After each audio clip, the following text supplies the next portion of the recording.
எனக்கும் ஒன்றும் புரியவில்லை அப்பா. எங்களை சுற்றினால் உலகத்தை சுற்றுவதாக அர்த்தமா என்று கேட்டான் கணபதி. அனைவரும் ஒப்புக்கொண்டனர்.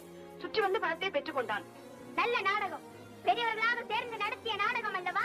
மிகவும் அழகாக இருக்கிறது. மிக்க மகிழ்ச்சி. நான் வருகிறேன். முருகா, எங்கே போகிறாய்? எங்கோ போகிறேன். என்னை ஏன் தடுக்கிறீர்கள்? பதட்டத்தில் தவறான முடிவுக்கு போகாதே. தாய் சொல்லை கேள். கேட்க மாட்டேன். தலைப்பிள்ளை தான் செல்ல பிள்ளை, இளைய பிள்ளை எடுப்பார் கைப்பிள்ளை என்று காண்பித்த உங்களுடன் இனி ஒரு கணமும் இருக்க மாட்டேன். எங்களை விட்டு எங்கே போகிறாய்?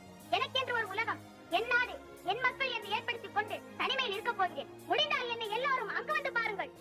பெத்த மனம் பித்து, பிள்ளை மனம் கல்லு என்பதற்கு உதாரணம் காட்டிவிட்டு போகிறான் உன் மகன். முருகா, தமிழ் வேலை இது எமது விளையாட்டுகளில் ஒன்று. விளையாட கொள்ளாதே. குமரா, நீ கோபப்படும் அளவுக்கு பெரும் தவறொன்றும் நடந்து விடவில்லை. சிறுத்தை தனித்து செல்லாதே. சண்முகா, என் சொல்லை கேள். தம்பி, இந்தா பணத்தை வேண்டுமா?